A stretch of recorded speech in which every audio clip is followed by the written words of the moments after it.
All names have been changed to protect their identities, and the location where these events took place will remain anonymous.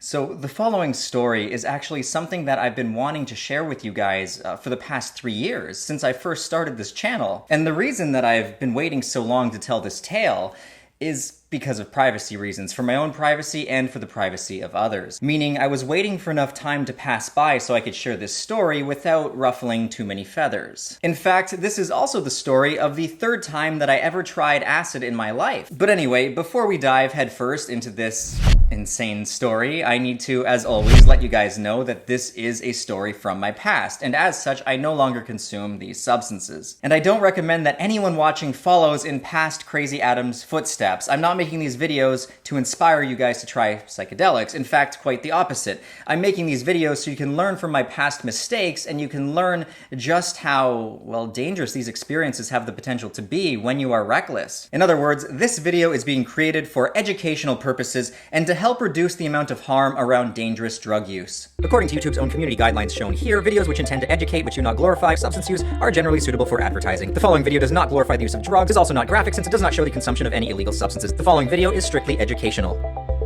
So, without further ado, let's just jump right into this swampy pool of shit. Now, the night started off with me meeting one of my friends. We'll call him...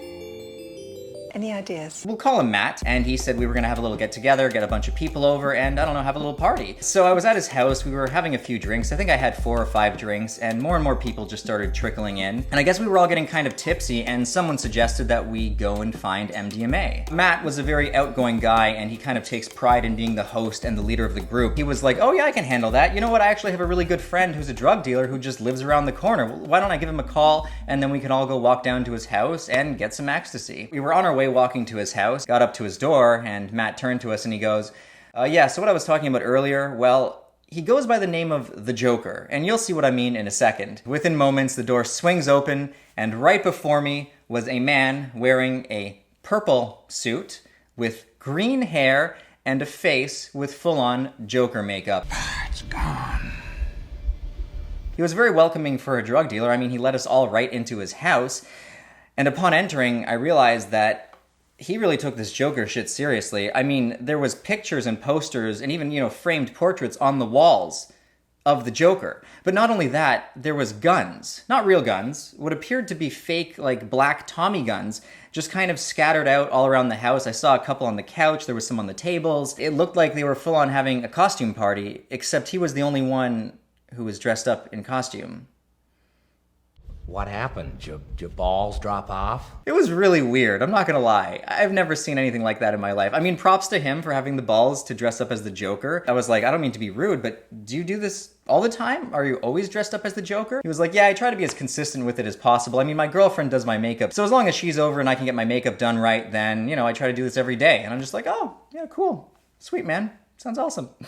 So he takes the group of us into his bedroom. He opens his closet to reveal what looked like a holy treasure trove of drugs. So we got right down to business, and Matt discussed how much M we were all taking. I was actually on a bit of a break from MDMA at this time, so I didn't really know if I wanted to take M. And Matt was actually buying M for everybody, and I said, I don't want to be a buzzkill, you can buy the M, I just may or may not take it. And of course he tried to pressure me into doing the M. I succumbed and I said, sure, if I'm gonna do M, then weigh me out, I don't know, like maybe 0.1 or less. So while Matt is weighing out the M and putting it into capsules for everybody, I was talking to one of these other girls that was there, and I was saying, oh, it would be really cool, actually, if instead of M, we had LSD to do. And the Joker overheard us talking about this, and he's like, oh, you guys want some acid? Goes into his little stash, pulls out a couple huge sheets of acid, and my jaw dropped. Oh, I didn't even think to ask if you had acid. And the girl I was talking to said, oh, I've never actually done LSD before. That could be fun. And she's asking me what acid is like. I told her if she felt comfortable with everyone around and if she felt like she was in a good positive environment, then hey, sure, go ahead. You also have to keep in mind that I was wanting someone to take acid with. I didn't want to be the only one there taking acid while these guys are all taking M and of course other drugs that go along with that. She agreed to take acid and I got a couple tabs off the Joker. We'll just call her Nicole.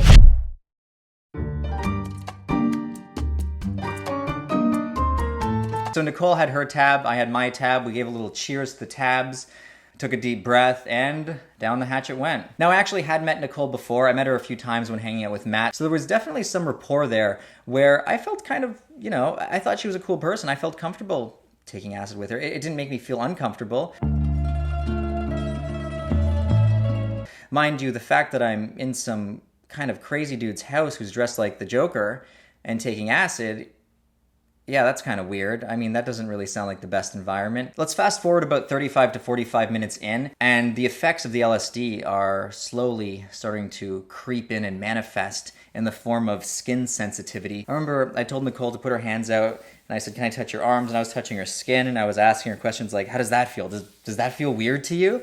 And she's just kind of looking like she's a little uncomfortable, to be honest. Not by the fact that I was touching her arms, but just with the experience as a whole. I could see her diving into herself and becoming more introverted as the acid started to take stronger and stronger hold of her. And I was just trying really hard to keep the conversation light, to stay happy, to remind her that, this experience, even if it gets intense, it's going to be okay. I'm going to take care of her. She has nothing to worry about. But she reassured me that she was okay. She said, no, it's fine. She's like, I'm just a little taken back by what's going on. This is interesting, I think she called it. And she's kind of just looking around. Because things that you're used to looking at, like just plain wallpaper or ceiling stucco, when it starts to morph and wiggle like a big pile of worms and move around, well, shit. Boring stuff becomes interesting. You could just stare at a wall for hours and watch the patterns dance. But anyway, this is where things started to get a little dark. I really don't know what the Joker was on. I'm pretty positive he was on MDMA.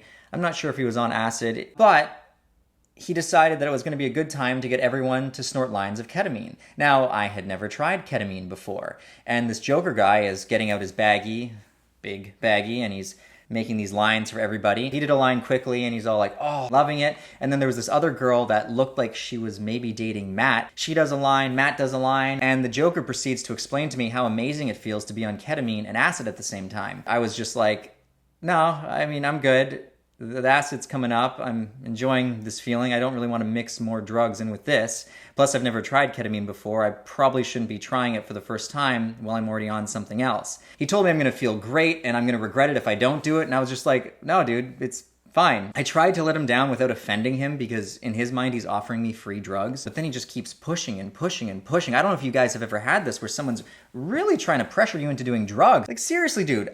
I'm already on acid and I had some alcohol. Is being on a tab of acid with a bunch of strangers not enough? I also have to add ketamine to the mix for you to think that I'm getting fucked up. I mean, this tab is gonna fuck me up enough. Like, shit, dude, man, I don't need any gosh darn ketamine. And then the girl who had just tried a tab, she's like, yeah, I'll do a line. So now she's doing a line of ketamine, and it's like we've got this whole group of people on M, acid, and ketamine, and alcohol, and who knows what else, and they're all just looking at me like, here's your line, Adam. It's waiting for you. Do it. Keep in mind that when I'm saying no, they probably couldn't read that I meant no because I'm smiling, because I'm giddy that the acid's taking effect and the world's starting to look like a painting. It got to the point where I finally had to say, no, dude, I'm good with the acid. Like, I'm coming up right now. Please stop. I don't want to do any ketamine. I appreciate the free drugs. And he got offended. He's like, I just don't understand how you'd be down to do M. Because keep in mind, they thought I was doing M too. I put it in my pocket without taking it. He's like, I don't understand how you're fine with M. You're fine taking acid, but you won't even do a little line of ketamine. I just don't get it. It doesn't make any sense to me. Ugh. Clearly, you have no idea how to be a good trip sitter. Now, at this point, I was probably, I don't know, an hour and a half into the experience, and I could tell that Nicole was slowly getting more and more uncomfortable. So I suggested to the group that we move and actually head back to Matt's house. Not only was Matt's house bigger, but I also was more comfortable there, and he had a room that I could go in to kind of be secluded and lock myself away from everyone else just in case things did get too intense. So the Joker and his girlfriend decided that they were going to come and hang out with us, so they grabbed a few baggies of drugs for the road, and we all headed off on our trek back to Matt's house. Now, the first thing I noticed as we left the Jokers and started walking down the street was everything looked very different. This is a very common effect of LSD. Because things start stretching and morphing in front of you, you can kind of get lost even in your own neighborhood. Just nothing looks familiar anymore. And we decided to take a shortcut back to Matt's house, which entailed cutting through the woods. And the woods were extra dark and creepy. And I think all of this was just adding to Nicole's anxiety, because she started walking really, really close to me and she was holding onto my arm and she kind of looked like a scared little child. She was, just kind of like this, looking around. For whatever reason, in the past, when I've had to take care of someone who was having a more challenging time than I was I usually am able to take on the caretaker role to the point where I don't really feel the same kind of anxiety from the experience because I'm just too busy worrying about making sure that they're okay. So my focus was primarily on making sure she's okay, telling her it's going to be all right. She's going to feel a lot better once we get back to Matt's house. I told her we can just go sit in a room by ourselves and chat. We can lay down. We can, do whatever. We can put on some calm music, whatever she needs just to feel more comfortable. And I kept reassuring her that this was just the come up. She might be even entering the peak now. And I said, it's going to calm down. I didn't necessarily find this acid very strong. I never once felt like I was getting sucked out of my body or like I was anywhere close to ego death. As we were walking back, I was also chatting with the Joker's girlfriend who doesn't do drugs. And she was asking me what it was like to be on acid. I told her it was like experiencing the world in reverse. I said that when you're on acid, things that when you're sober feel like they're wrong or not normal to do, well, when you're on acid, all of that feels like it's right and normal to do. Oh yeah, no, that sounds interesting. Sounds cool. We get back to Matt's house, and the first thing that I did was I took Nicole, we went into the room, I put some calm music on my phone, and I just started talking to her calmly. I said, if you want to just get comfortable, there's a bed here, you can lay down. She kind of looked like she was on the verge of a panic attack. Like if just one thing went a little bit more south, then it would have pushed her over the edge. So I turned the lights off for her, and I asked her if she wanted me to stay or if she wanted to be alone for a second. And she's like, you know what, I want to try being alone. I was like, okay, that's fine. If you need me, I'll be right out here. I closed the door and I left her in the room, and things had started to get messy.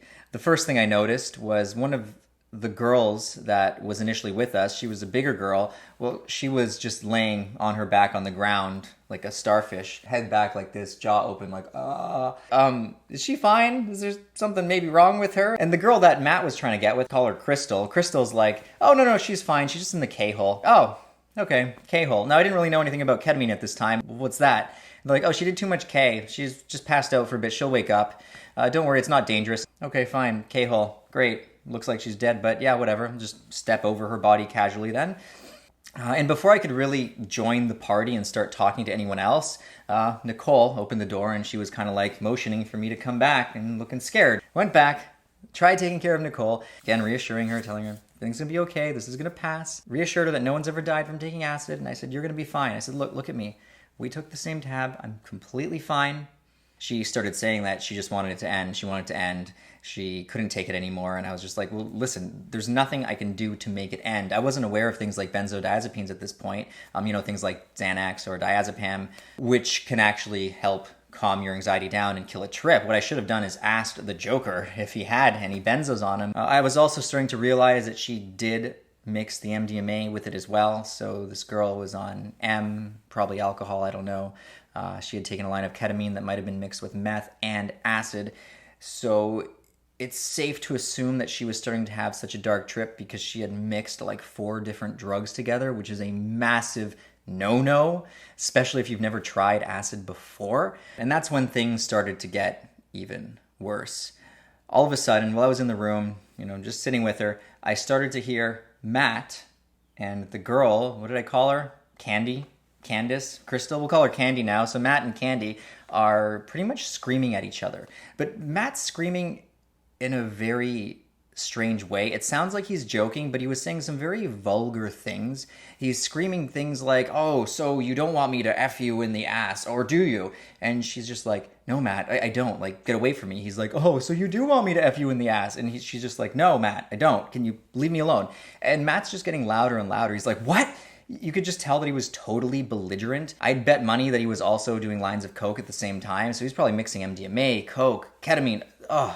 The drug cocktails that these people put their bodies through, it blows my mind that they're okay after these experiences. I mean, granted, they are young. It's gonna catch up to them. At one point, I could hear chairs smashing, bodies getting thrown, people fighting. It was like the entire house was getting torn down as we're just in there, just having our little acid trip. Like, yeah, let's just not mind them outside.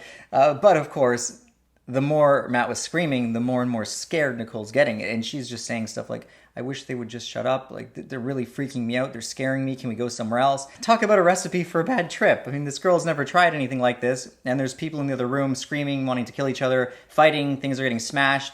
We pretty much just felt trapped. So I made the executive decision, also because I was still feeling things, to just wait it out and wait till they all calm down. And then I told her that when she feels calm enough, I will call her a taxi home. Realistically, we were trapped in that room while they all fought outside for anywhere from 2 to 3 hours.